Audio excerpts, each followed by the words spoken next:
अक्सर आपने एक भजन सुना होगा, राम नाम की लूट है, लूट सके तो लूट। भागवत पांडाल और मोबाइलों पे आध्यात्म पे चलने वाला भजन राम नाम की लूट है। राम नाम के लुटेरे अयोध्या पहुंचे और राम मंदिर से दान पात्र की चोरी कर ले गए।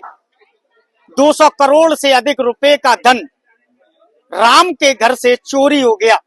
एसआईटी गठित हुई लेकिन अभी तक एफआईआर नहीं हुई। 140 करोड़ भारतवासियों की आस्था के साथ खिलवाड़ किया गया।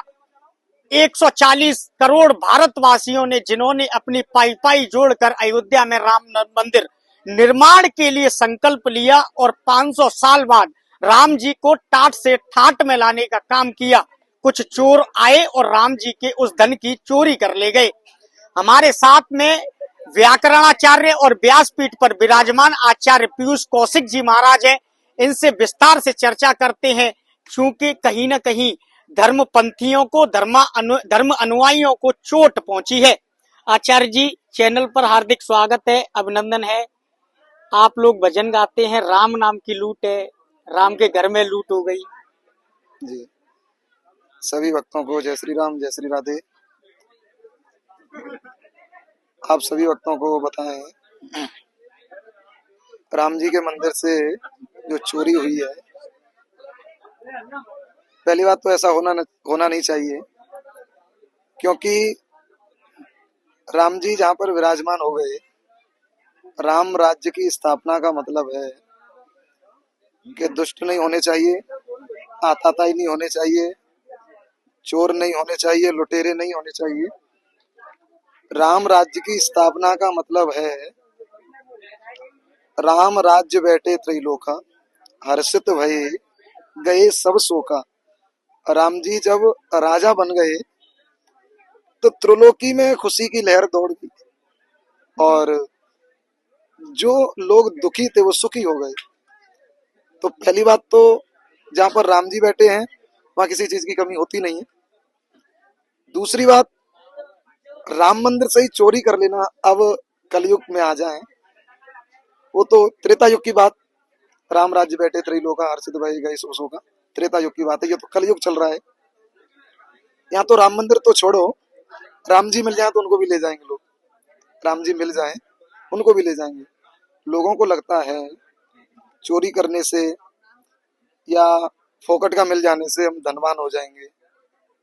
देखो, जो पाप करता है अवश्य में भोक्तव्यम कृतम कर्म शुभाशम, गीता में भगवान कहते हैं, जो अधर्म करता है, जो पाप करता है, उसको फल तो मिलेगा निश्चित। जिन्होंने ऐसा घृणित कार्य किया है, गलत कार्य किया है, तो उनको परिणाम तो मिलेगा।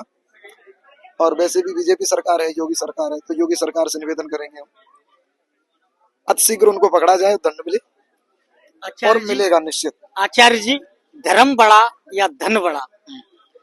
देखो, ये कलयुग है तो इसमें तो धन को लोग बड़ा मानते हैं।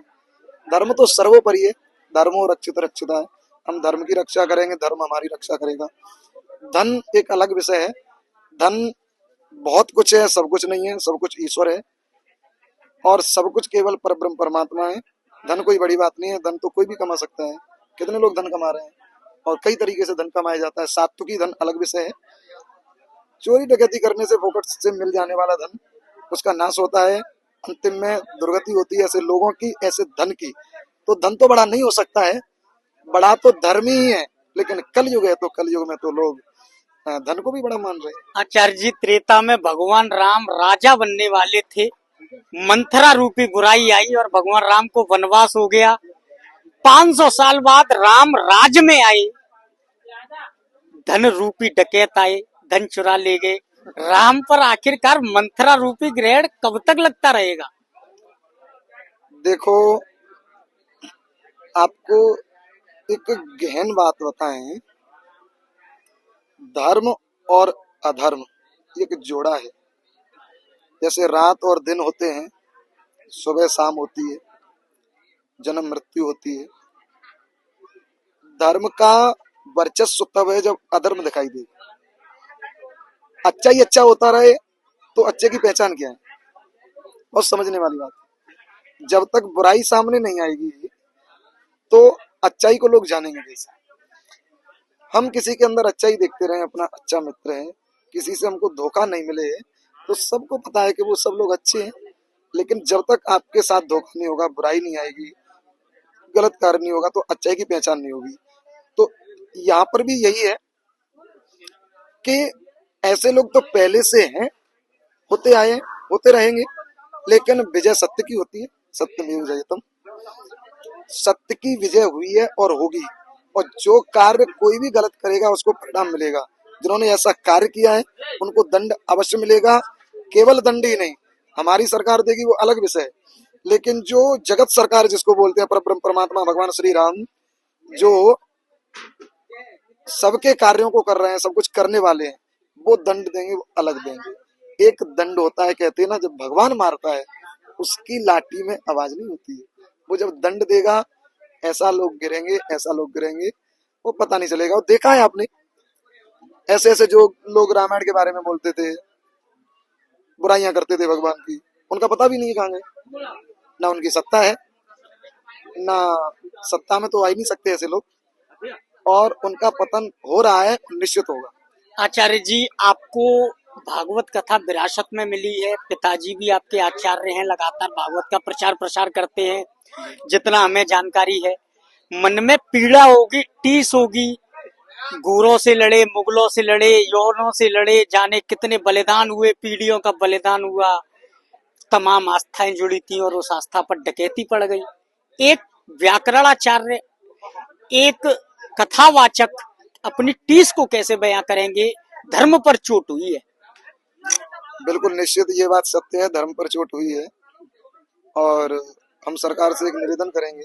हमको तो इस बात में बहुत गुस्सा है कि जहाँ पर राम जी बैठे हुए हैं, राम मंदिर है, बीजेपी की सरकार है, ऐसा होते हुए इतना पावर है, सब कुछ होने के बाद में इतना बड़ा और ये काम हो गया, बहुत गलत काम है। हालांकि इसमें सरकार को दोषी नहीं दे सकते, क्योंकि जिस जगह पर सरकार बैठी हुई है, योगी जी बैठे हैं, मोदी जी बैठे हुए हैं, उनका स्तर बहुत बड़ा है, हर चीज को वो नहीं देख सकते, नहीं संभाल सकते हैं। लेकिन नीचे जो कार्यकर्ता है, जो नीचे काम कर रहे हैं, उनमें से किसी न किसी की गलती होगी, और जब इसकी छानबीन होगी तो पता चलेगा। वो बहुत क्रोध है, ऐसा नहीं होना चाहिए, ऐसा हुआ है तो सख्त से सख्त, जल्दी से जल्दी कार्रवाई हो, उनको ऐसा दंड देना चाहिए जो वो भूल न सकें, उनकी पीढ़ी याद रखें। महाराज ऐसा जी, काम राजनीति तेज हो गई है, विपक्ष लगातार बीजेपी को इस प्रकरण पर घेरने की कोशिश कर रहा है, राजनीति पर क्या कहना चाहेंगे? राजनीति पे वैसे हम बोलते नहीं है, लेकिन राजनीति पर धर्माचार नहीं बोलेंगे तो कोई मतलब नहीं, बोलना चाहिए, बोलना जरूरी भी है। राजनीति पर कहना चाहें, विपक्ष क्या है, कभी कभी कमियां ढूंढता है, और हम तो उसके साथ हैं जो राम का नहीं वो किसी काम का नहीं। हम राम जी के साथ हैं, और जो राम का है, जो ईश्वर का है, जो भगवान का है, वो हमारा है, उसी के साथ हम रहते हैं। तो इस समय किसी की सरकार का क्या नाम लें, बीजेपी जो है ही वो तो सनातन धर्म के लिए है, लेना भी पड़ेगा उसका नाम। विपक्ष की कहा जाए तो विपक्ष के लिए हम ये कहेंगे कि आप कुछ भी कर लो, आपके कुछ से, आपके कहने से कुछ नहीं होने वाला है। क्यों नहीं होने वाला है? क्योंकि कभी कभी ये राजनीति है, दूसरी सरकार को बदनाम करने के लिए भी, और ये षड्यंत्र भी हो सकता है। इसमें ये नहीं कह सकते कि ये चोरी कैसे हो सकता है जानबूझ के कराई गई हो सकता है इसमें विपक्ष का हाथ हो। देखो, दावे के साथ नहीं कह सकते कि विपक्ष का हाथ है। विपक्ष में किसे मान रहे हैं, अखिलेश यादव या राहुल गांधी? किसी को नहीं मानते हम, विपक्ष में उसको मानते हैं जो हमारे सनातन धर्म के विरोध बोले। ना हम किसी अखिलेश जी के खिलाफ बोले, ना हम किसी राहुल जी के खिलाफ बोले, ना हम किसी कांग्रेस के खिलाफ बोलते हैं, ना हम किसी बीजेपी के खिलाफ बोलते हैं। हमारा एक सिद्धांत है, जो सनातन धर्मी है वो हमारा है, वही हमारी पार्टी है। कांग्रेस सनातनी की बात करने लगे, वो अपने चोला को बदले नहीं, वो हमारी है। सभा आखिरी कोई भी सवाल सरकार, उससे कोई मतलब नहीं। महाराज जी, आखिरी सवाल। अब मुक्तेश्वरानंद और योगी आदित्यनाथ दोनों आमने सामने आ गए हैं, लेकिन गाय माता, राष्ट्र माता घोषित नहीं हो पा रही है। कथावाचक क्या कहना चाहेंगे? अभी मुक्तेश्वरानंद शंकराचार्य हैं, चौथे स्तंभ हैं सनातन के, और योगी जी सूबे के मुखिया हैं। प्रश्न तो बहुत खतरनाक है आपका, क्लिष्ट प्रश्न है। इस बारे में आपको बताएं हम गावो विश्व से मातरा, गाय पूरे विश्व की माता है। रही बात राष्ट्र के लिए, तो गाय के बारे में कोई कुछ कहे न कहे, गाय विश्व की माता रहेगी, है, और इसको कोई बदल नहीं सकता। जैसे जल को लोग जल कहेंगे, अग्नि को अग्नि कहेंगे, धरती को धरती, आकाश को आकाश। किसी को आप ये कहो कि ये जल नहीं है, अब आपके कहने से ऐसा नहीं होगा कि वो नहीं हो, है?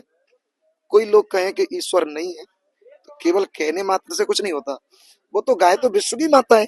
अब कौन कब तक मानता है अलग विषय है। बंगाल से आवाज आई कि गाय हमारी माता है लेकिन 14 वर्षों का नाता है।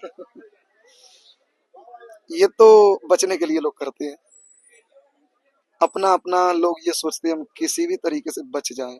जब किसी को कोई आश्रय दिखाई नहीं देता है तो केवल सनातन धर्म ऐसा है जो सबकी रक्षा करता है। और एक बात आपको आज बता दें, हम कहना नहीं चाहिए, जब भी पूरा विश्व युद्ध की कगार पे होगा, नष्ट होने की कगार पे होगा, एक दिन वो आ जाएगा हमारे आपके सामने ही कि कुछ भी बचेगा नहीं, केवल सनातनी बचेंगे, सनातन धर्म बचेगा। इस बात को लिख लेना, इस बात को ध्यान में रखना। ये आपको आज हम कह रहे हैं, हमारे आपके सामने ही दुनिया नष्ट होगी, हम लोग देखेंगे, उसमें से जो बचेंगे, जे राखे रघुवीर ते उबरे ते काल मऊ। ध्यान रखना, उस काल में, उस समय में, उस स्थिति में वो लोग बचेंगे जो राम नाम का आश्रय लेंगे, जो सनातन धर्म का आश्रय लेंगे। सनातन धर्म कोई साधारण धर्म नहीं है, सनातन धर्म सर्वोपरि है, सनातन धर्म ईश्वर है। तो कोई कुछ भी कहता रहे, कितना भी विरोधी हो जाए, कुछ भी बोले, चाहे कोई भी हो, कितना भी बैर करे, अंतिम में एक ही चीज रहेगी, सनातन धर्म। पीयूष कौशिक जी बहुत बड़ी बात कर रहे हैं, सनातन धर्म सर्वोपरि है, अन्य धर्मों को आप अवहेलना कर रहे हैं। धर्म नहीं मानते उनको, पहली बात तो हम किसी के प्रति गलत बोलते ही नहीं है। दूसरी बात, उनको हम धर्म नहीं मानते, उनको हम पंथ मानते हैं। पंथ का मतलब होता है रास्ता। सनातन धर्म है जिसकी जयकार शब्द होती है, जैसे बोलते हैं भारत माता की जय। क्या कभी पाकिस्तान माता की जय बोला है किसी ने? इंग्लैंड माता की जय बोला है किसी ने? कभी नहीं बोला। कि दूसरे देशों की जयकार होती है, नहीं होती। भारत माता की जय, गाय माता की जय, सनातन धर्म की जय। और किसी धर्म को कैसे जयकार कभी बोला है? किसी ने बोला है क्या? नहीं बोला। और रही बात धर्म की, तो जब कुछ नहीं था तब ये था सनातन धर्म, आज सब कुछ है तब भी है, जब कुछ नहीं रहेगा तब भी रहेगा। हम किसी धर्म को नहीं मानते, उनको पंथ मानते हैं। रही बात, किसी की बुराई इसलिए नहीं करते, जो जैसा करेगा वो वैसा भरेगा, गलत करेंगे गलत मिलेगा, अंतिम में ना सबका हो ना। राम मंदिर पर डाका पड़ गया, धर्म को बढ़ाने के लिए एक युवा कथावाचक पीयूष कौशिक महाराज जी क्या हमारे चैनल के माध्यम से आह्वान करना चाहेंगे? ये आह्वान करना चाहेंगे, यदि इसमें किसी की साजिश है तो उसको पकड़ा जाए, और यदि किसी कार्यकर्ताओं ने, नीचे जो कर्मचारी लगे हुए हैं, उन्होंने अगर ऐसा कर दिया है, उनको विशेष रूप से दंड दिया जाए। और इसमें किसी का भी हाथ हो, चाहे वो किसी भी पार्टी से हो, चाहे भी किसी भी धर्म से हो, गलत माने गलत, माने मात पिता नहीं देवा, साधु सन करवावन सेवा, जिनके ये आचरण भवानी, सो निश्चर सम जाने प्राणी। गलत कार्य करे, चोरी करे, डकैती करे, मंदिरों से जो लूटते हैं धन को, इन लोगों को आताताई बोला जाता है। ऐसे लोगों को आताताई बोला जाता है। इनका कोई धर्म नहीं है, इनकी कोई जाति नहीं है, इनका कोई मजहब नहीं है, इनकी कोई पार्टी नहीं है, ये तो दुष्ट है, चाहे वो कोई भी हो, उसको दंड मिलना चाहिए। यही हम योगी जी से प्रार्थना करेंगे, यही कहेंगे। योगी जी इस पर कार्रवाई वैसे तो कर रहे होंगे, और ज्यादा ज्यादा करें। और रही बात सरकार की, सरकार हमारी बहुत इस समय स्ट्रांग है, ऐसे ही होनी चाहिए, उसका सहयोग करना चाहिए। जय श्री राम। हमारे साथ में युवा कथावाचक व्याकरणाचार्य पीयूष कौशिक जी महाराज थे। इनके पिताजी भी भागवत कथा करते हैं, इन्हें भागवत कथा रसपान विरासत में मिला है। इन्होंने साफ शब्दों में सनातन धर्म को बढ़ाते हुए कहा है कि जिन लोगों ने राम के मंदिर पर डाका डाला है, इस समय सनातन की सरकार है, और सनातन की सरकार की बुलडोजर बाबा योगी आदित्यनाथ निश्चित रूप से दोषियों पर कार्रवाई करेंगे।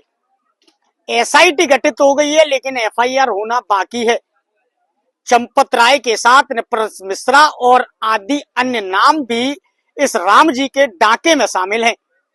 राम जी पर डाका डालने वाले जल्द ही 140 करोड़ भारतवासियों के सामने आने वाले हैं।